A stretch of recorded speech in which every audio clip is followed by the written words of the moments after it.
আসসালামু আলাইকুম। স্বাগত জানাচ্ছি আখিস কুকিং স্টাইল চ্যানেলে। আজ আপনাদেরকে দেখাবো কোরিয়ান রামেন রেসিপি। এর জন্য প্রথমে আমি রামেনের যে সস সেই সসটা তৈরি করে নেব। এর জন্য প্রথমে আমি একটি বলে নিয়ে নিয়েছি 1 চামচ পরিমাণ রসুন কুচি, 1 চামচ পরিমাণ সাদা তিল, স্বাদ মতো লবণ, 1 চামচ পরিমাণ চিনি, 1 চামচ পরিমাণ চিলি ফ্লেক্স আর রামেন নুডলসের যে মশলা সেই মশলাটা দিয়ে দিলাম 1 প্যাকেট।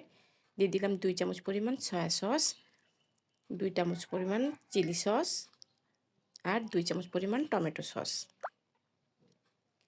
এখন দিয়ে দিলাম 2 চামচ পরিমাণ লেবুর রস। বাটিতে যখন এই উপাদানগুলো দিচ্ছিলাম তখন প্যানে তেল গরম করতে দিয়েছিলাম। আমার উপাদানগুলো যখন সব বাটিতে নেওয়া হয়ে গিয়েছে এরই মাঝে আমার তেলটাও ফুটে গিয়েছে। এখন এই ফুটন্ত তেল আমি সমস্ত মশলার ভিতরে ঢেলে দিলাম এবং ভালো মতো নেড়ে তৈরি করে নিলাম রামেন সস। এখন চলে গেলাম চুলায়। আমি আগেই পানি গরম করতে দিয়েছিলাম, সেই ফুটন্ত পানিতে দিয়ে দিলাম নুডলসের যে সবজি সেই সবজিটা আর দিয়ে দিলাম 2 প্যাকেট নুডলস।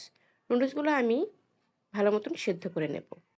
নুডলসগুলি ভালো মতন সেদ্ধ হয়ে গেলে চুলা থেকে নামিয়ে আমি এই সমস্ত সসের সাথে নুডলসটা মিশিয়ে নেব। এই তো সমস্ত উপকরণ মিশিয়ে দিলেই তৈরি হয়ে গেল মজাদার রামেন। খুব সহজে তৈরি এই রামেনটা ছোট বড় সবাই কিন্তু বেশ পছন্দ করে। পরিবেশনের আগে উপরে একটু তিল ছিটিয়ে দিলে দেখতে আরও সুন্দর লাগে। রেসিপিটি দেখার জন্য ধন্যবাদ।